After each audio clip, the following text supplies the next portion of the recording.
How's it going, everybody? Welcome to week 13. We're kind of sticking with this sort of indigenous religions and traditions.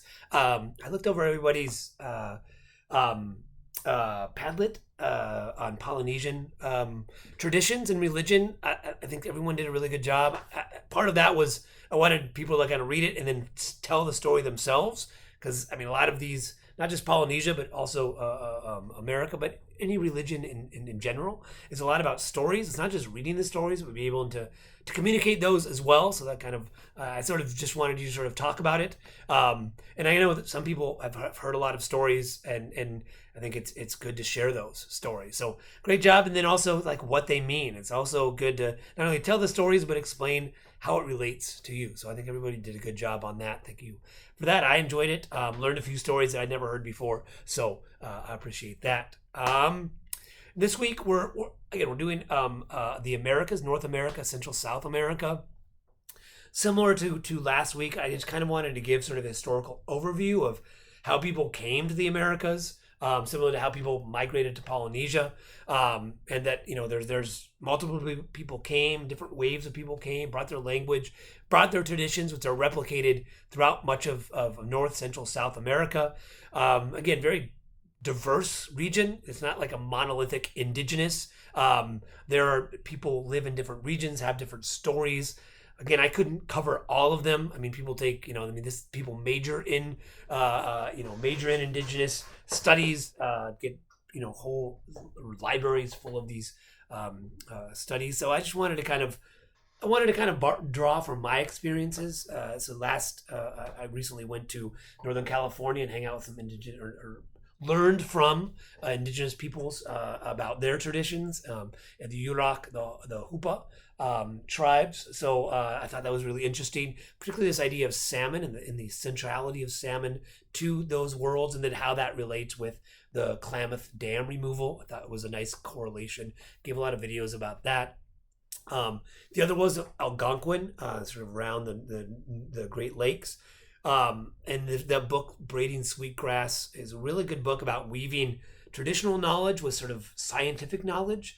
The intro to that, Sky Woman Falling, is a nice image. Borrows from Algonquin.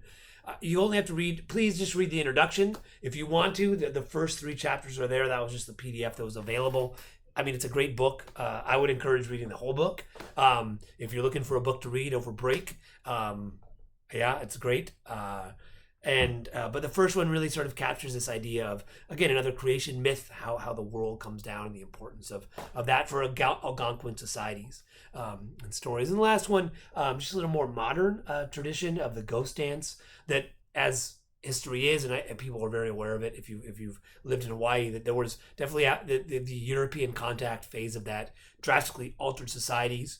And the ghost dance is sort of a reaction to that, bringing back, reviving these traditions, and then also using that to unite groups together. So those were kind of the 3 areas I chose to focus on. Then with Central South America, the Mayans, we know sort of their traditions, Popol and then where humans came from. And then Aztecs, Incas, we know a little bit about them. But again, some of that's been lost over time. But just kind of give you an idea of those. And then this assignment for this week, similar to sort of last week, instead of me covering everything, I just kind of want to leave it up to you to find out what you're interested in. So you can go into I gave the link to the Smithsonian National Institute for the American Indian. It has a vast online collection. And again, this is kind of this idea of substance of religion. Find something there and describe what the item is, the object. If you click on the object, it should tell you the tribe where it's from, so you can do a little research about them as well, and then try to connect it to their religion. This will take a little research on your end, or you can come at it from a different angle. If you know the type of object, the tribe, and the type of object you want to find, see if there's something similar in the collections that you can borrow from to show the similarities there. Again, some people might already have these stories and ideas that they've been passed down and have that knowledge. So. And this is a discussion post, so post it. If you can give a link or an image of your object, it should be pretty easy to just add the link to the discussion post. And then just kind of describe it, what it is, who it's associated with, and how it relates to their religion and traditions. That's Yeah, I think that's great.